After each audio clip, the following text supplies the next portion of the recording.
Hi everybody, it's Cash. Welcome back. Thank you very much for joining me today as part of our What's New Age Pussycat series.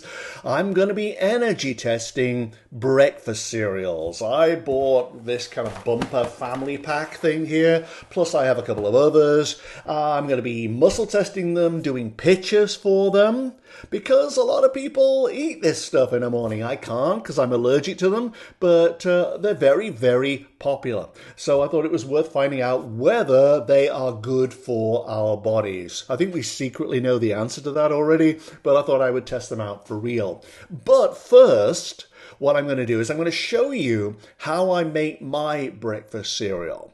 If you've been watching the channel for a while, you know that I am incredibly sensitive to a whole bunch of things. I'm allergic to wheat, I'm allergic to sugar. I really can't have milk. And so this is a whole minefield to me when it comes to what you have for breakfast. But in 2010, I came across a product called Cheer Goodness. This was a marvel to me because it didn't contain any grains. Obviously, there was no lactose in it. It was just basically seeds and nuts and fruit and so on, with a little bit of added sugar. But it was really, really good for my body, I thought. The trouble with it was that it cost, for a guy on a budget, it cost a lot of money. I couldn't afford to have it as often as I wanted to have it. And so I wrote to the company. And I said, you could do this in those days, and I wrote to the company and I said, look, I love your product, it's fantastic, but it's way too expensive considering that you only get about 8 servings out of it, and they're tiny. Well, the company was called Ruth's Foods, I think, and Ruth herself wrote back. The CEO wrote back. That also happened in those days as well, and said, look, these are the finest ingredients. You're putting good stuff into your body, but we can't have it at a lower price because these things cost money. So I had to stop eating it, which was a huge shame. But what I thought was, because it had the ingredients on the packet, maybe I could make my own. And so I basically started there with those ingredients without the cane sugar. I decided not to put the cane sugar in it.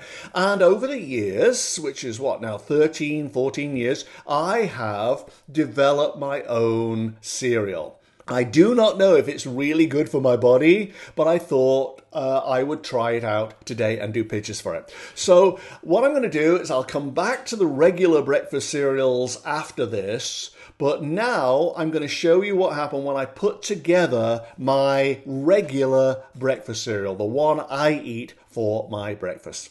Twice a week, I make this breakfast cereal. Twice is quite enough, thank you very much. More than that will be way too much. And I'm not too sure you should have these ingredients in your system every day, frankly. But twice a week, I put together my own breakfast cereal. Ta-da! I know, it looks like horizontal landfill, but there's actually a system here.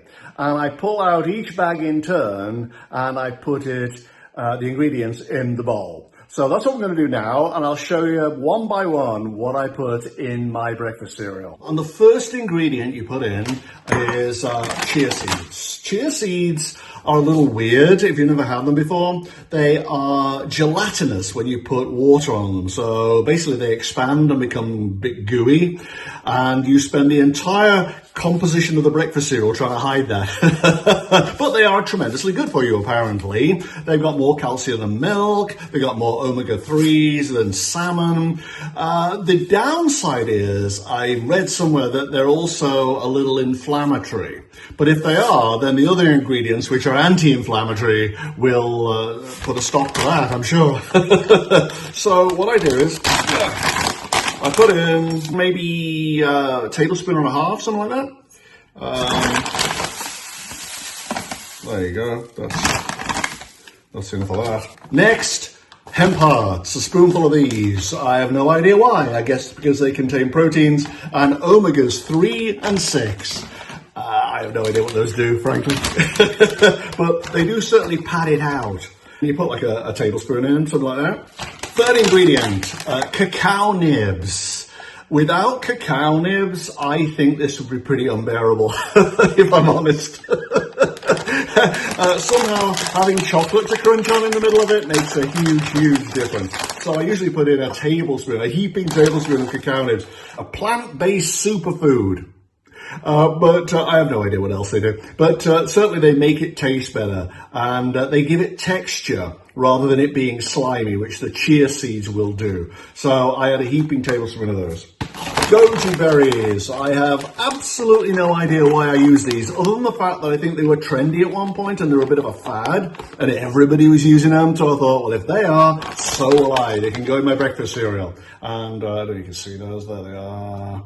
Currants. Don't ask. I have absolutely no idea either why these are in the cereal, except that I think that they do what the cacao nibs do, which is distract your mind from the fact that you're eating gelatinous chia seeds. They give texture, they give flavor. Can you see that? There they are. And so I put them in every time as well. I think they're good for you, currants. I have a feeling. But the exact reason I put them in, other than the ones I've given you, I have zero idea. Now, this is an interesting one. Maca powder from the Peruvian Andes. Apparently, the Peruvians used to, in fact, they probably still do, they're still around. The Peruvians use this for medicinal purposes. And apparently, it can do wonders for the libido of mice. If it's good enough for mice, it's good enough for me. But in all seriousness, you have to use it sparingly because I've told it really impacts the hormonal balance of the body. I've got goji berries stuck to my spoon. It affects the hormonal balance of the body. But it does, I can absolutely verify, it does, in me anyway, affect the downstairs area for men. I can't speak for anybody else, but downstairs, this is a miracle. So I have this. This is maybe too much information, but I have this twice a week, and that's as much as I put in. I don't put much in at all because I got a feeling that it's really, really powerful. Now, this is really interesting. This is moringa powder. One of you suggested this. A viewer wrote in and said, have you done energy testing on moringa powder? And I thought, not only have I not done energy testing on it, I've never actually heard of it. Apparently it's from the Himalayas. It has vitamin A and vitamin C in it. It's good for the body tissue. And it smells, you know, when you open a box of tea bags for the first time, you take the cellophane wrapper off and you smell the tea bags. Oh, maybe you don't smell your tea bags, but I do. Then it actually smells exactly the same as that. And I had no idea what it did. Well, I put it in my breakfast cereal, but before I do that, let me just energy test it. Let's just put my finger in it, through pictures. Have you ever seen those old drawings of like electrons going around the nucleus in an atom or whatever it is, and that's what's in a molecule? It was a bit like that. It's a bit like things going around it. It feels protective, weirdly, as opposed to damaging in any way. There's no cloud, there's no grey area, it's just little balls like neutrons or electrons or whatever it is going around. It's a long time since I studied this, but going around my finger. That's so interesting. Let's just muscle test it as well for a second. So, moringa powder. Oh, yeah. You see, it gets a positive muscle test. That's good. But you know what's really, really good for in my life? You mix a little bit of it with a little bit of milk, like a splash of milk, and a splash of lemon juice, so it makes a paste. Hang on, I'll go and get it.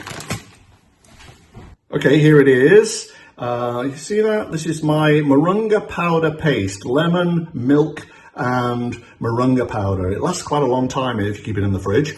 And what I do with this is that I put it on my face.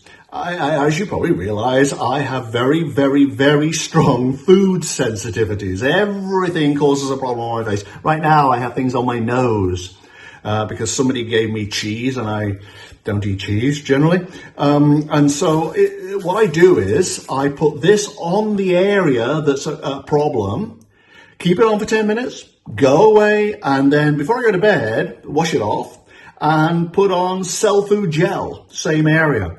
And my experience of this, it may be different for somebody else, but my experience of this is that it really heals that area. And the problems I had with my nose, you can just see here, the problems I had with my nose are clearing up in double quick time. Whereas they might have taken a week before, this is now significantly calmed down. It reduces inflammation in the body, I think. That's my guess. But moringa powder I have on my face, but I also put it in my breakfast cereal. So I think it's doing anti-inflammatory things in my body as well, or I imagine it to be. I only put that much in, just a little bit. Next, in another ramekin are my sunflower seeds. I can't show them to you because the water will tip out. You have to soak them overnight to get all the toxins off or whatever it is, the uncleanliness things off the sunflower seeds. And then you strain them. I've got a little strainer here, so hang on.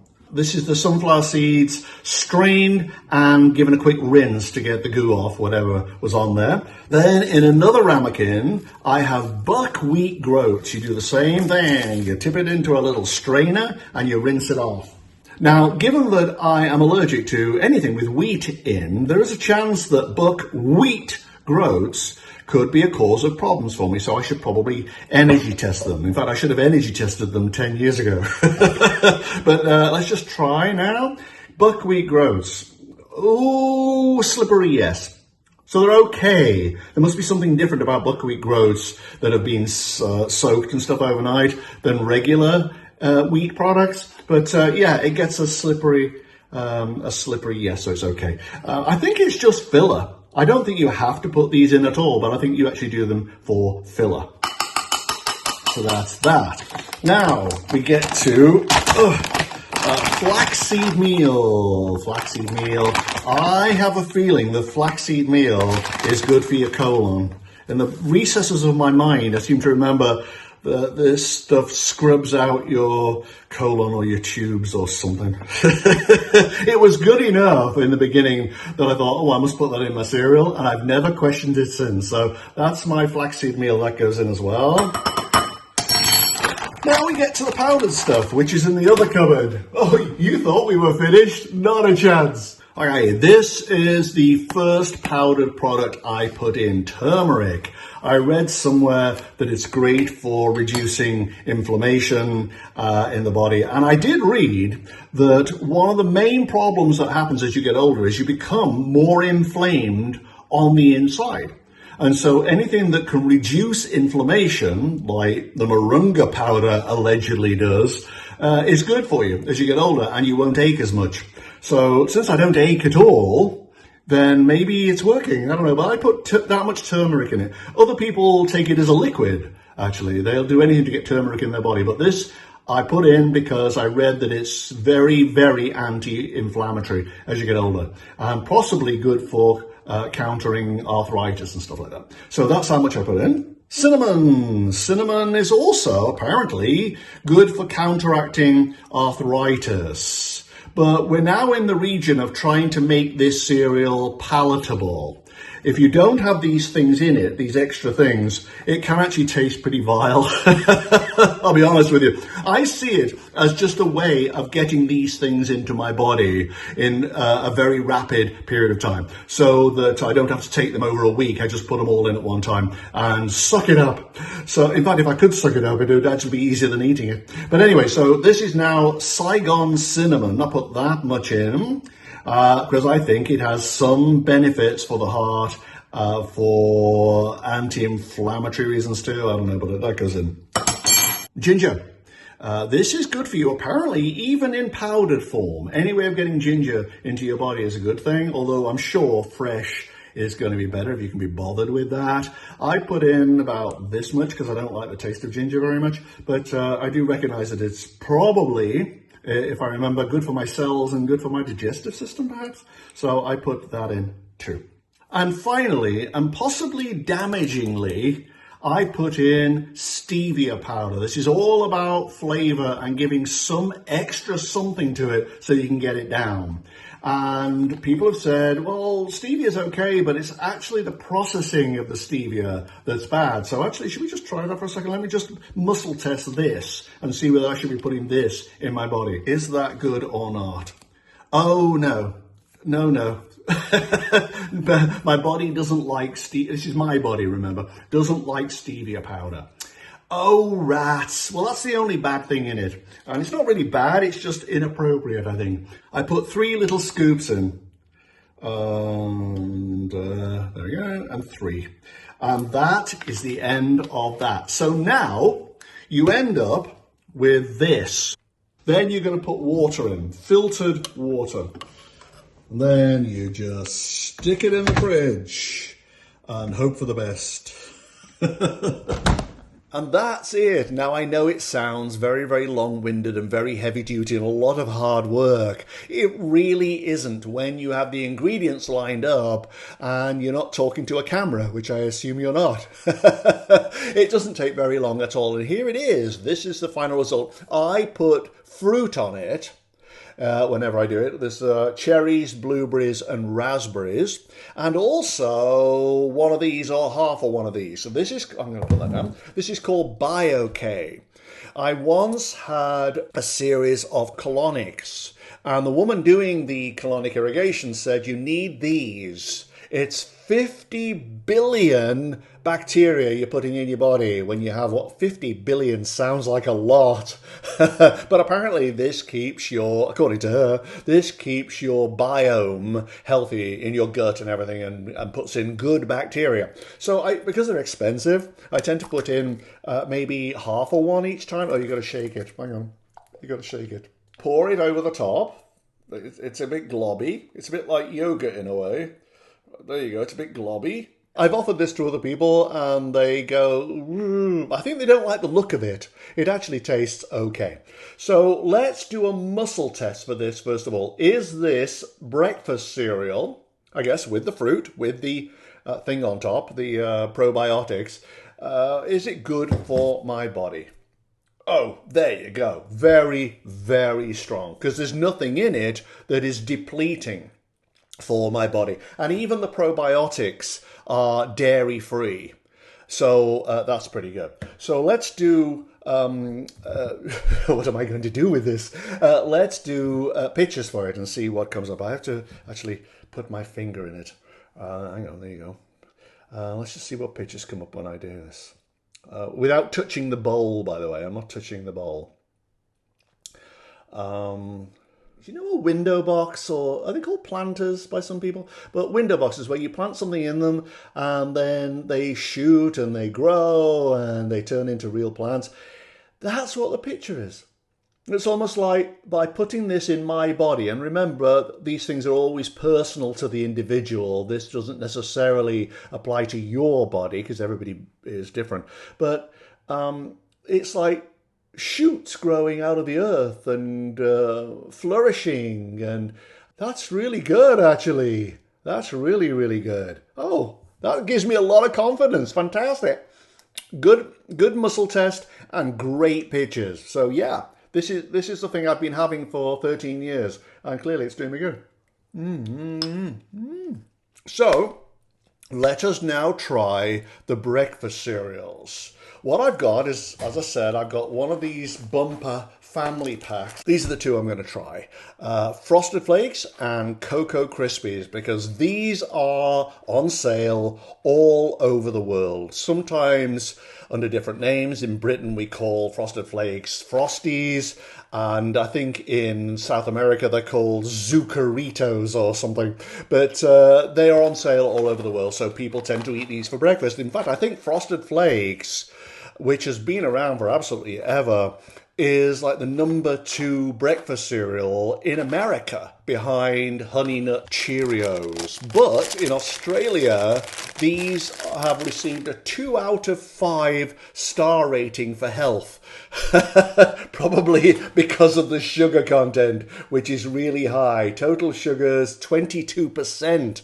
The only time I ever have these is when I'm in a hotel on vacation and they have one of those dispensers, you know, where you turn the little key and your Frosted Flakes come out. That's when I have them. But otherwise, I never do. There you go, Frosted Flakes. First of all, I'm going to muscle test them to see whether these are acceptable to my system. I already know the answer, I think, because my body doesn't like grains of any kind, including corn, and is very, very sensitive to sugar. And goodness knows what else they put in these things. So let's do a muscle test first of all. Here we go, frosted flakes. Can I put these in my body? Oh, there you go. Oh no, rejectaruti. Let's do the energy of them now. Let's just see what pictures come when I hold them in my hand. Let's just see. There you go. You can see them. You know when occasionally there is an accident in a firework factory, there's a fire and all the fireworks are set off. It's a bit like that. Pew, pew, pew, pew. And I don't think those are good flames. But it's almost like there's energy here, probably. It's energy giving because of sugar and corn or whatever. And corn is just a form of sugar, right? Or doesn't it turn to sugar in the body? But then it didn't feel like it was healthy for me. It's like, why would you go near a fire in a firework factory? Pow, pow, pow, pow. Possibly not bad as a product, really. But not good for my body, and certainly with that much sugar in, definitely not good for my body. We should put milk on and see if there's any difference. There it is with the milk in it. First of all, I'm going to muscle test it. Completely unnecessary, really, because if the frosted flakes won't go in my body, then certainly frosted flakes and milk won't. But let's just test it. Oh, there you go. Absolutely not. Made doubly so by the milk. But let's just do energy pictures for it. Let's see what happens if I get a different thing. It's had a sort of marshmallow looking dome over it. Like it was okay. But I don't know. That didn't seem bad to me. But not something that I would have very often. Maybe the marshmallow suggests it's just sugar and to be avoided or something. Okay, now the Cocoa Krispies.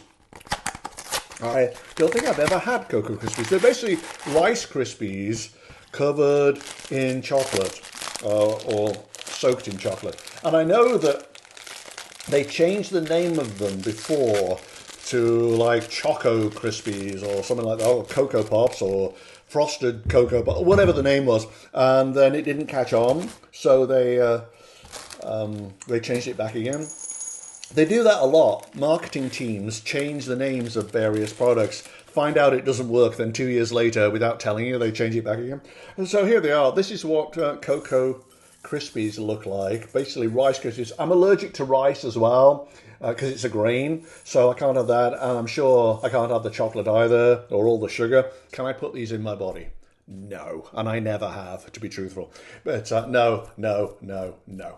And let's do energy testing for them. Put them in my hands, see what comes. What I get is like porcupine quills, but made of light. I wonder if what the images are supposed to be telling me is that it seems attractive in the same way that fireworks seem attractive. And porcupine quills on a porcupine are probably okay. But you wouldn't want to go near them, you wouldn't want to touch them, and you wouldn't want to touch fireworks. Maybe it's that. It's like they look okay, and they seem fine, but maybe going near them is not a good idea. Aha! So it could be that. Okay, so let's put a bit of milk on and see what happens. Wow. Those are great. Oh. And finally, I'm going to... Boy, those are good. I'm going to have more of those later on. To heck with my body.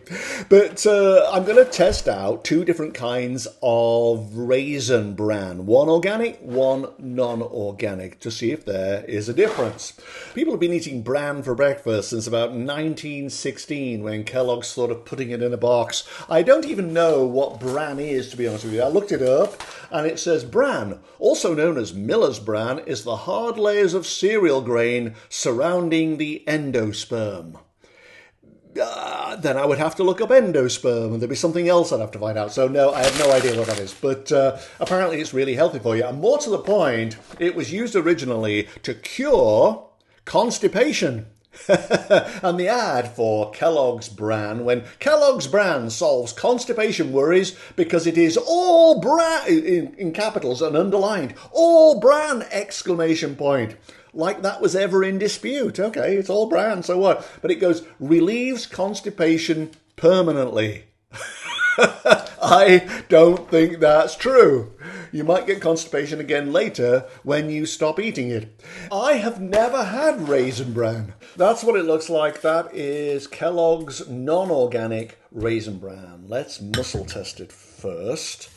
Hang on a second. There we go. Can I put this in my body? No. Well, that is predictable for me because apparently in bran flakes there's more wheat related products than bran or something, but yeah, I wouldn't be able to put it in my body, which is why I never eat it. But now let's do pictures for it to see how it is for everybody else. Let's just see.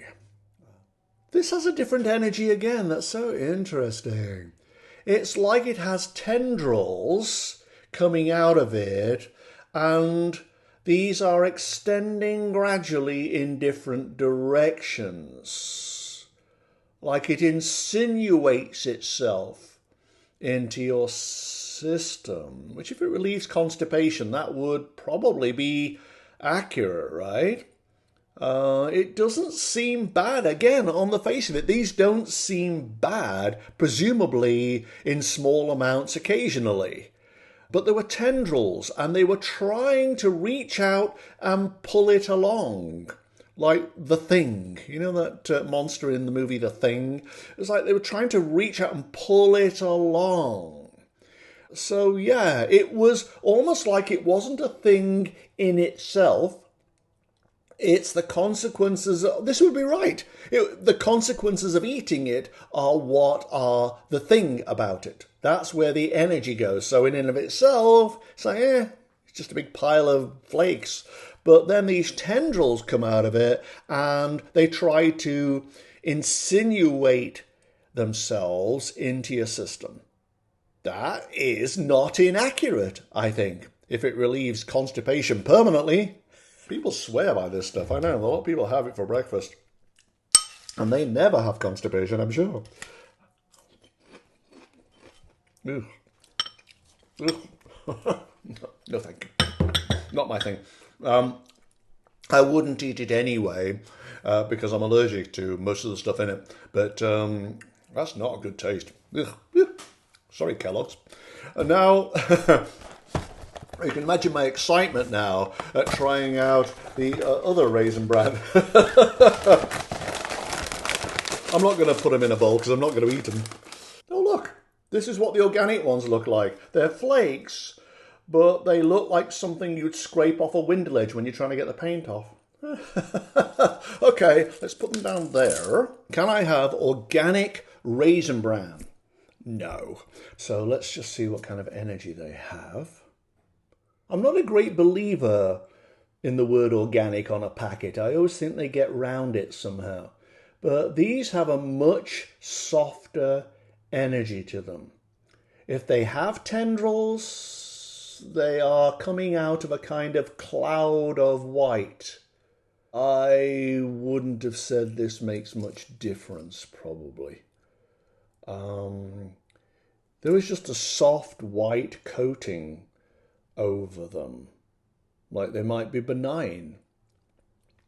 But I couldn't see them. This is the point. It might very well be that the soft white coating is pointing to the idea of organic. The fact that they probably are good for you because that's what the marketing says. When in actual fact, they're just bran flakes. That's the most spurious one of them all, I think. The organic one. It certainly is soft and fuzzy and white. That might be the goodness of organic. Or the freedom from pesticides. Something like that. But it still meant that I couldn't see the product behind it.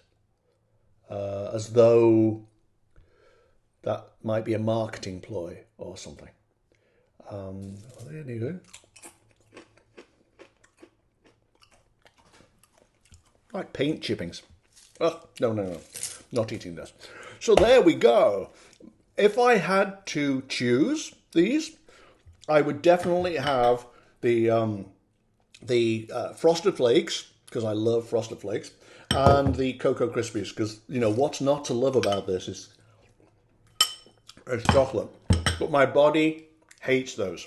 This is the one I will stick with, my own breakfast cereal, because although it doesn't have sugar in it, and although it doesn't have all that kind of boosted flavour that comes with artificial stuff, this is just good for me. I mean, it may be horrible, and I'm just used to it. That's possible. Let's just try the whole thing. Is this breakfast cereal good for my body? Super strong compared to all these other things, which I'm afraid my body doesn't want at all. Give it a try and let me know if you find a combo of ingredients. If you can even be bothered to put them all together. I know that's hard work, but let me know if you come up with ingredients that I don't know anything about I should put in my breakfast cereal, because I would definitely try adding it. But for now, I'm totally happy. I'll see you next time, guys. Thanks a lot. Bye-bye.